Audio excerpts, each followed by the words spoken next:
Hello दोस्तों, स्वागत है आपका sociology classes bye Rajput Sunny के हमारे यूट्यूब चैनल पे। तो आज हम वन लाइनर के रूप में कुछ महत्वपूर्ण फैक्ट देखेंगे। तो आइए देखते हैं। प्रत्येक सामाजिक संरचना में व्यक्ति को पृथक पृथक पद प्रदान किए जाते हैं। प्रत्येक समाज में ऊंच नीच एक संस्करण पाया जाता है। यह कथन संबंधित है। तो किंग्सले डेविस कहते हैं कि प्रत्येक सामाजिक संरचना में व्यक्ति को पृथक पृथक पद प्रदान किए जाते हैं तथा समाज में ऊंच नीच का एक संस्करण पाया जाता है। अगला, वह समाजशास्त्री जो वर्ग चेतना या वर्ग हित में विश्वास नहीं करता। तो मैक्स वेबर कार्ल मार्क्स की आलोचना करते हुए वर्ग चेतना और वर्ग हित में विश्वास नहीं करते हैं।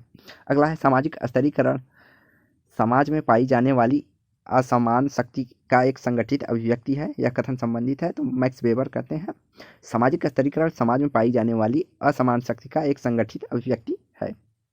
अगला, संस्कृति संकुल का प्रकार्यात्मक सिद्धांत प्रतिपादित किया है। तो रेडक्लिफ ब्राउन के द्वारा संस्कृति संकुल का प्रकार्यात्मक सिद्धांत प्रतिपादन किया गया है। संस्कृति तत्वों का प्रकार्यात्मक सिद्धांत प्रतिपादित किया है। तो संस्कृति तत्वों का प्रकार्यात्मक सिद्धांत का प्रतिपादन बी मालिनोवस्की ने किया है। अगला है विवाह स्त्रियों के विनिमय द्वारा समूहों के बीच वैवाहिक गठबंधन की रचना है। यह विवाह के संदर्भ में कथन संबंधित है। तो लेवी स्ट्रास का मानना है कि विवाह स्त्रियों के विनिमय के द्वारा समूहों के बीच वैवाहिक गठबंधन की रचना है। अगला, सरल समाजों में विवाह का प्रत्यक्ष विनिमय होता है। यह कथन संबंधित है। तो लेवी स्ट्रास मानते हैं कि सरल समाजों में अर्थात आदिम समाजों में विवाह का प्रत्यक्ष विनिमय होता है। अगला, निकटाभिगमन निषेध की प्रथा सार्वभौमिक है। तो लेवी स्ट्रास मानते हैं कि निकटाभिगमन निषेध अर्थात नातेदारी में निषेध हर जगह कुछ ना कुछ रिश्तों में निषेध पाया जाता है। यह कथन लेवी स्ट्रास से संबंधित है।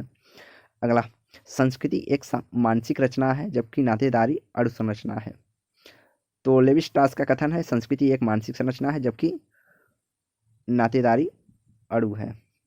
यह बहुत ज़्यादा पूछा जाता है यह कथन कि संस्कृति एक मानसिक रचना है जबकि नातेदारी को अणु किसने माना है। तो यह सी लेवी स्ट्रास ने है माना है।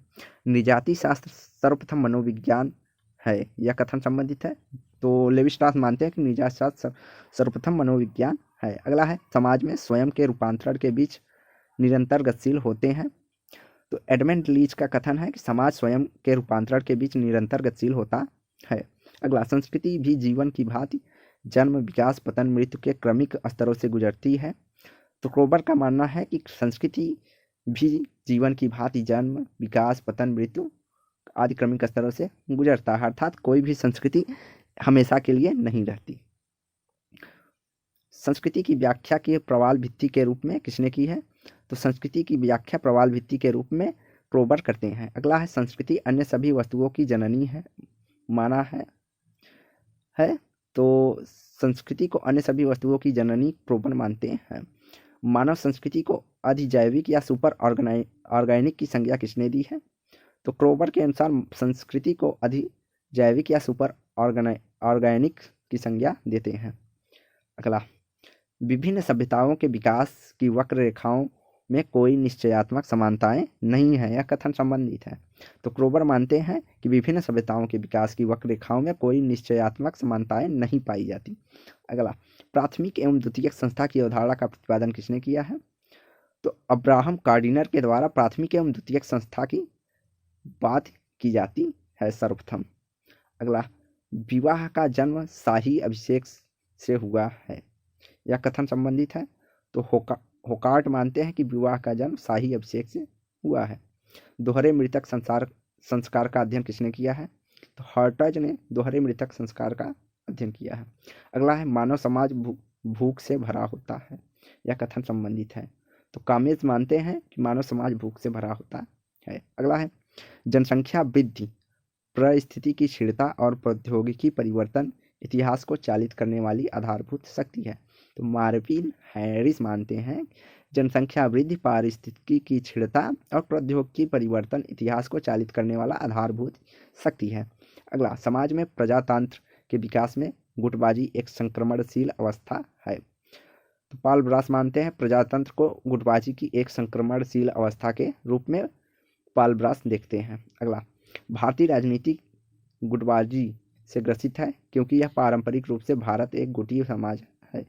तो डेविड हार्डी का मानना है कि भारतीय राजनीति गुटबाजी से ग्रसित है, क्योंकि यह पारंपरिक रूप से ही भारत एक गुटीय समाज है। अर्थात इन्होंने जात के संदर्भ में यह कथन कहा था कि पहले अलग अलग जातियों के अलग अलग गुट पाए जाते हैं, इसलिए इन्होंने भारतीय राजनीति को राजनीतिक गुटबाजी से ग्रसित कहा है।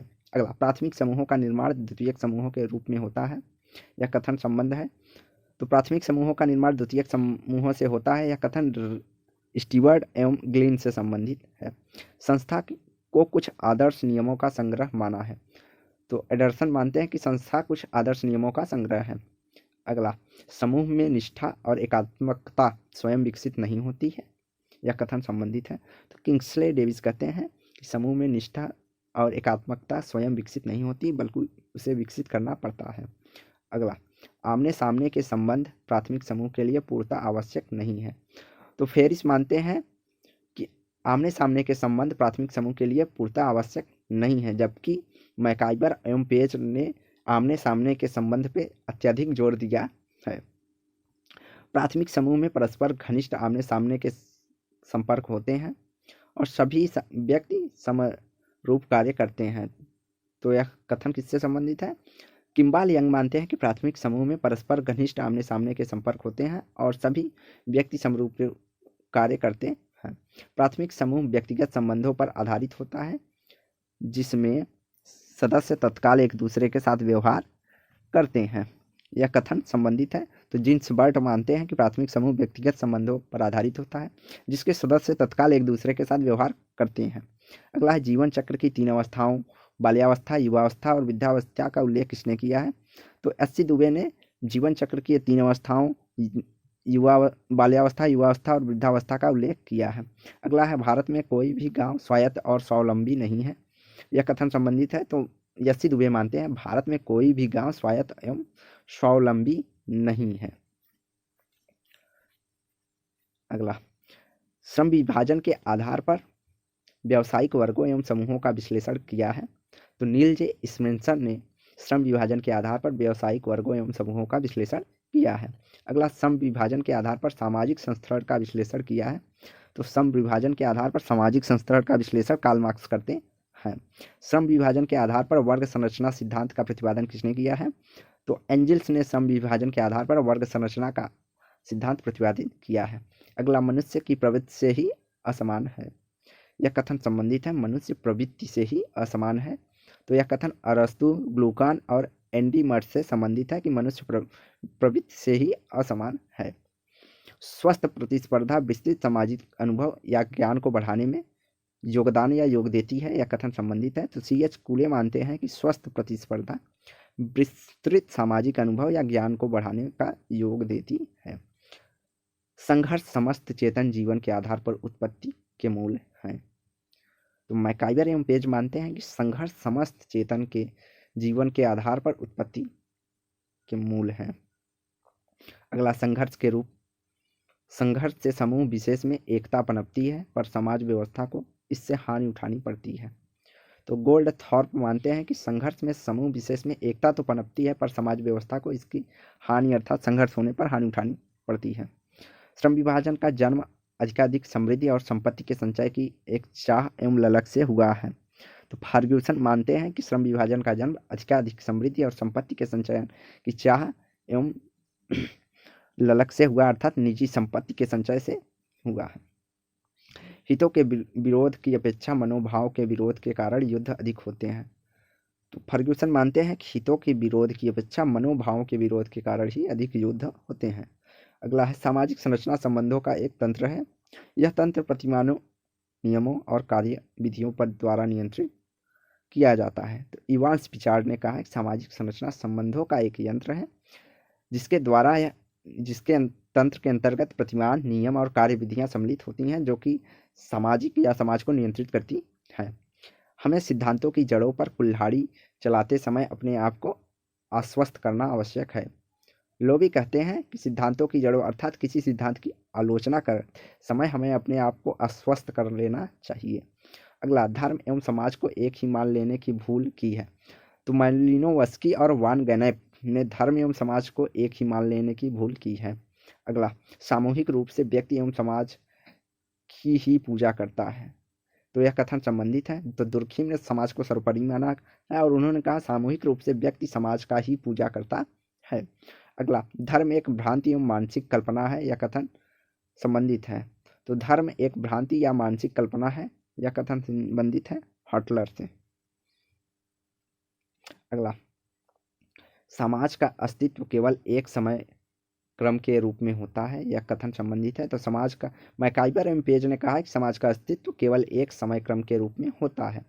आत्मनिर्भरता को समाज को परिभाषित करने वाली एक विशेषता के रूप में परिभाषित किया है। टालगट पार्सन्स ने आत्मनिर्भरता को समाज को परिभाषित करने वाली एक विशेषता के रूप में परिभाषित किया है। अगला है, समाज व्यक्तिगत विचारों के मध्य एक संबंध है। यह कथन संबंधित है। तो C.H. कुले मानते हैं कि समाज व्यक्तिगत विचारों के मध्य एक संबंध है।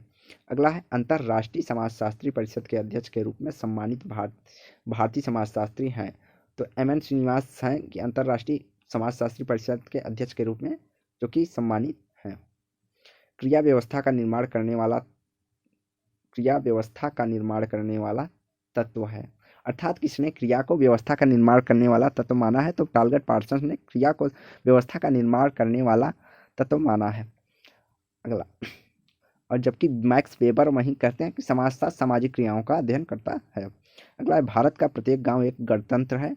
ऐसा चार्ल्स मेटकॉफ और हेनरी मेन ने भारत के प्रत्येक गांव को एक गणतंत्र माना है।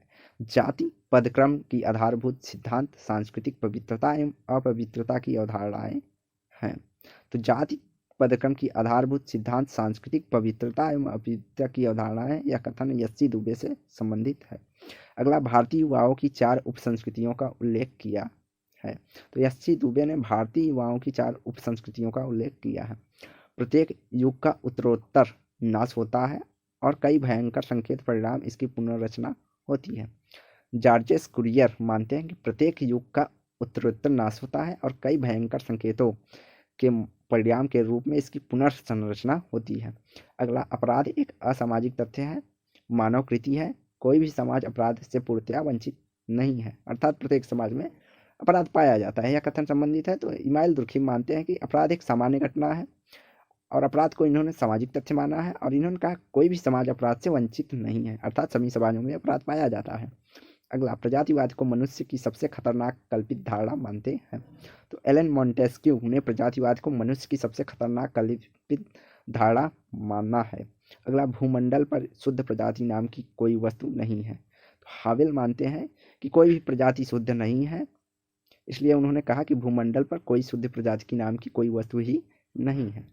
अगला, भारतीय प्रजातियों का द्रावण पात्र है। यह कथन संबंधित है। तो भारत प्रजातियों का द्रावण पात्र है, B.S. गुहा ने कहा है। B.S. गुहा ने भारत की प्रजातियों में अध्ययन करते हुए यहाँ पे कई प्रकार की प्रजातियों को देखा, इसलिए उन्होंने भारत के संदर्भ में कहा कि भारत प्रजातियों का द्रावण पात्र है, यहाँ कई प्रकार की प्रजातियाँ पाई जाती हैं।